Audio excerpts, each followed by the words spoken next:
Hi hello viewers, welcome to my channel Sama foods. ಇವತ್ತಿನ ವಿಡಿಯೋದಲ್ಲಿ ಸಂಕ್ರಾಂತಿ ವಿಶೇಷ ಸಜ್ಜಿ ರೊಟ್ಟಿ ರೆಸಿಪಿನ ಶೇರ್ ಮಾಡ್ತಾ ಇದ್ದೀನಿ.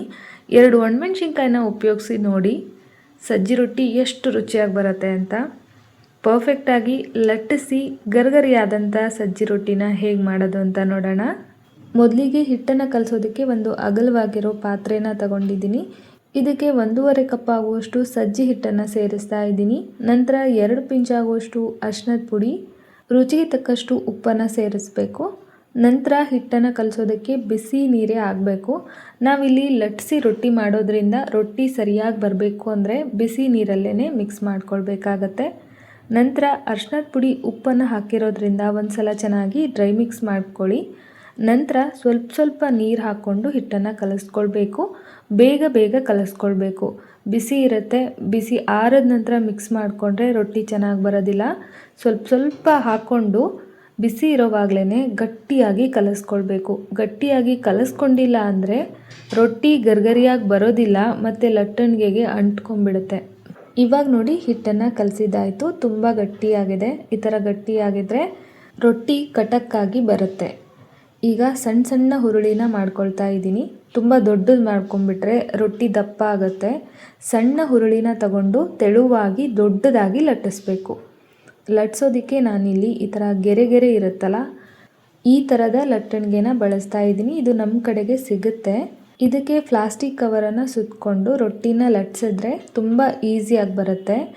ಈ ಥರ ಗೆರೆಗಳಿರೋದ್ರಿಂದ ರೊಟ್ಟಿ ಬೇಗ ದೊಡ್ಡದಾಗತ್ತೆ.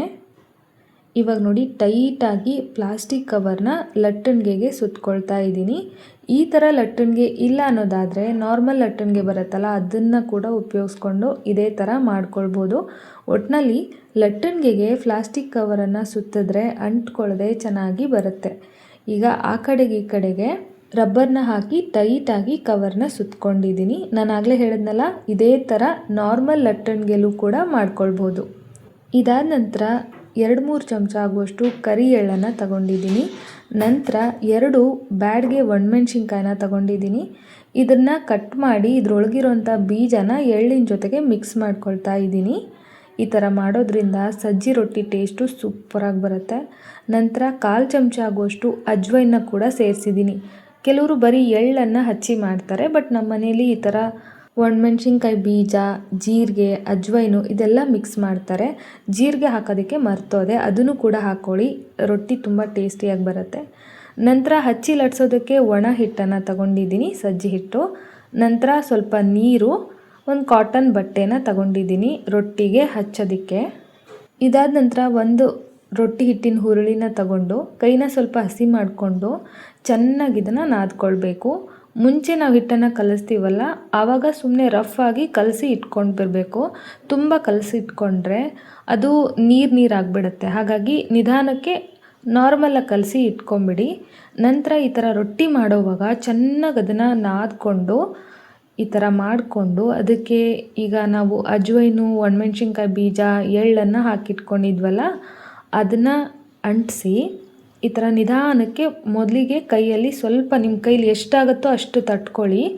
ರೌಂಡಿಗೆ ತಟ್ಕೊಂಡು ಆದ ನಂತರ ಕೈಗೂ ಚೆನ್ನಾಗಿ ಹಿಟ್ಟನ್ನು ಸವರ್ಕೊಳ್ಳಿ. ಮತ್ತು ಕೆಳಗಡೆ ಕೂಡ ಹಿಟ್ಟು ಹಾಕಿರ್ತೀವಲ್ಲ ಅದನ್ನು ಒಂದು ಸಲ ತಿರುಗಿಸ್ಕೊಂಡು ಲಟ್ಟಣಿಗೆಗೆ ಕವರ್ನ ಸುತ್ತಿ ಇಟ್ಟಿದ್ದೀವಲ್ಲ ಆ ಲಟ್ಟಣಿಗೆಯಿಂದ ನೋಡ್ತಾ ಇರ್ಬೋದು, ಒಂದು ಕೈಯಲ್ಲಿ ತಿರುಗಿಸ್ತೀನಿ, ಇನ್ನೊಂದು ಕೈಯಲ್ಲಿ ಸ್ವಲ್ಪ ಹಿಟ್ಟನ್ನು ಹಚ್ಕೊಂಡು ಆ ಕಡೆ ಈ ಕಡೆ ಸ್ವಲ್ಪ ತಟ್ಟದಂಗೆ ಮಾಡಿಕೊಂಡು ನಿಧಾನಕ್ಕೆ ಲಟ್ಟಿಸ್ಕೊಂಡು ಬರ್ತಾಯಿದ್ದೀನಿ. ನನಗೆ ರೂಢಿ ಇರೋದ್ರಿಂದ ಬೇಗ ಲಟ್ಟಿಸ್ತಾ ಇದ್ದೀನಿ. ರೂಢಿ ಇಲ್ದಿರೋರು ಕೂಡ ಈ ಥರ ಲಟ್ಟಣಿಗೆಯಿಂದ ನನ್ನಷ್ಟು ತೆಳುವಾಗಿ ಅಲ್ಲದೆ ಹೋದರೂ ಒಂದು ಲೆವೆಲ್ಗೆ ಚೆನ್ನಾಗಿ ಮಾಡ್ಬೋದು. ಇದೇ ಥರ ಮಾಡಿ ನೋಡಿ. ಈ ಥರ ಲಟ್ಟಣಿಗೆ ಸಿಕ್ಕರೆ ತಂದಿಟ್ಕೊಳ್ಳಿ. ರೊಟ್ಟಿ ಮಾಡೋದಕ್ಕೆ ತುಂಬ ಈಸಿ ಆಗುತ್ತೆ. ನಾರ್ಮಲ್ ಲಟ್ಟಣಿಗೆ ಬರುತ್ತಲ್ಲ, ಅದು ತುಂಬ ದಪ್ಪ ಮತ್ತು ಭಾರ ಇರುತ್ತೆ. ಈ ಲಟ್ಟಣಿಗೆ ತುಂಬ ಹಗುರವಾಗಿರುತ್ತೆ. ಮತ್ತು ಮಧ್ಯದಲ್ಲಿ ಲಟ್ಟಿಸ್ಬಾರ್ದು, ಮಧ್ಯದಲ್ಲಿ ಹರಿದೋಗ್ಬಿಡುತ್ತೆ. ಆದಷ್ಟು ಅಂಚಲ್ಲಿ ಲಟ್ಟಿಸ್ತಾ ಬರಬೇಕು. ನೋಡ್ತಾ ಇರ್ಬೋದು, ನಾನು ಆದಷ್ಟು ಅಂಚಲ್ಲಿನೇ ಲಟ್ಟಿಸ್ತಾ ಇದ್ದೀನಿ. ತುಂಬ ಭಾರ ಹಾಕಬಾರ್ದು, ಜೆಂಟಲಾಗಿ ಪ್ರೆಸ್ ಮಾಡಿ ಎಳ್ಕೋಬೇಕು ನಮ್ಮ ಕಡೆಗೆ. ಈಗ ನೋಡಿ ರೊಟ್ಟಿ ದೊಡ್ಡದಾಗಿದೆ. ನನ್ನ ಕೈಲಿ ಎಷ್ಟು ಸಾಧ್ಯನೋ ಅಷ್ಟು ತೆಳುವಾಗಿ ಲಟ್ಟಿಸಿದ್ದೀನಿ. ನಾನು ಎಳ್ಳು ಹಚ್ಚಿದ್ದೀನಲ್ಲ, ಅದು ಹಿಂದೆಗಡೆ ಕೂಡ ಕಾಣಿಸ್ತಾ ಇದೆ. ಅಷ್ಟು ತೆಳುವಾದ ರೊಟ್ಟಿನ ಮಾಡ್ಕೊಂಡಿದ್ದೀನಿ. ಇದಾದ ನಂತರ ಕಬ್ಬಿಣದ ತವನ ರೊಟ್ಟಿಗೆ ಅಂತ ತವ ಬರುತ್ತಲ್ಲ, ಸ್ವಲ್ಪ ಮಧ್ಯದಲ್ಲಿ ಡೀಪಾಗಿರುತ್ತೆ ಅಂಥ ತವನೇ ತಗೋಬೇಕು. ನಂತರ ಇದಕ್ಕೆ ಒಂದು 2-3 ಹನಿ ಆಗುವಷ್ಟು ಎಣ್ಣೆ ಹಾಕಿ ಕಾಟನ್ ಬಟ್ಟೆಯಲ್ಲಿ ಚೆನ್ನಾಗಿ ಒರೆಸಿದ್ರೆ ಫಸ್ಟ್ ರೊಟ್ಟಿ ಯಾವಾಗಲೂ ಅಂಟ್ಕೊಳ್ತಾ ಇರುತ್ತೆ. ಆ ಥರ ಮೊದಲನೇ ರೊಟ್ಟಿ ಅಂಟ್ಕೊಳ್ಳೋದಿಲ್ಲ, ಚೆನ್ನಾಗಿ ಬರುತ್ತೆ. ಮತ್ತು ನಾವು ಇದಕ್ಕೆ ಎಣ್ಣೆ ಹಚ್ಚೋ ಅವಶ್ಯಕತೆ ಇಲ್ಲ, ಫಸ್ಟ್ ರೊಟ್ಟಿಗೆ ಮಾತ್ರ ಎಣ್ಣೆ ಹಚ್ಚೋದು. ನಂತರ ಇದಕ್ಕೆ ನೀರು ಹಚ್ಚಿ 2 ಕಡೆ ಚೆನ್ನಾಗಿ ಬೇಯಿಸ್ಕೋಬೇಕು.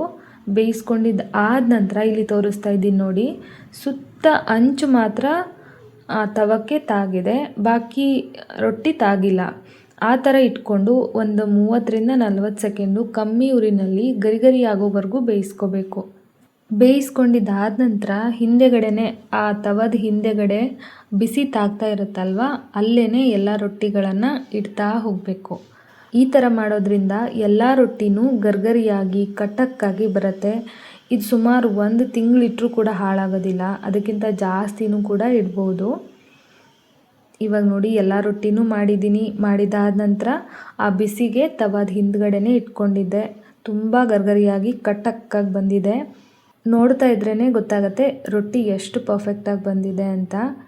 ನೀವು ಕೂಡ ಇದೇ ಥರ ಸಂಕ್ರಾಂತಿಗೆ ಸಜ್ಜಿ ರೊಟ್ಟಿನ ಕಪ್ ಎಳ್ಳಚ್ಚಿ ಮಾಡಿ ನೋಡಿ, ನೋಡೋದಕ್ಕೆ ಸೂಪರ್ ಆಗಿರುತ್ತೆ, ತಿನ್ನೋದಕ್ಕೂ ಟೇಸ್ಟಿಯಾಗಿರುತ್ತೆ. ಹೇಗೆ ಬಂತು ಅಂತ ತಿಳಿಸೋದನ್ನು ಮರಿಬೇಡಿ. ಗ್ರೇವಿ ಥರದ ಪಲ್ಯಗಳು ಈ ಥರ ಕಟಕ್ ರೊಟ್ಟಿ ಜೊತೆಗೆ ಸೂಪರ್ ಟೇಸ್ಟಿಯಾಗಿರುತ್ತೆ. ಸದ್ಯದಲ್ಲೇ ಬಜ್ಜಿ ಪಲ್ಯ ಅಂತ ಮಾಡ್ತಾರೆ, ಅದನ್ನು ಕೂಡ ಶೇರ್ ಮಾಡ್ತೀನಿ. ಸಂಕ್ರಾಂತಿ ಹಬ್ಬಕ್ಕೆ ಸಜ್ಜಿ ರೊಟ್ಟಿ ಬಜ್ಜಿ ಪಲ್ಯ ಒಳ್ಳೆ ಕಾಂಬಿನೇಷನ್ನು. ಐ ಹೋಪ್ ಇವತ್ತಿನ ಈ ವಿಡಿಯೋ ನಿಮ್ಮೆಲ್ಲರಿಗೂ ಇಷ್ಟ ಆಯಿತು ಅಂದ್ಕೊಳ್ತೀನಿ, ಯೂಸ್ ಆಯಿತು ಅಂದ್ಕೊಳ್ತೀನಿ. ಹಾಗಿದ್ರೆ ಒಂದು ಲೈಕ್ ಮಾಡಿ. ಮುಂದಿನ ವಿಡಿಯೋದಲ್ಲಿ ಮತ್ತೆ ಸಿಗ್ತೀನಿ. Bye friends, thank you.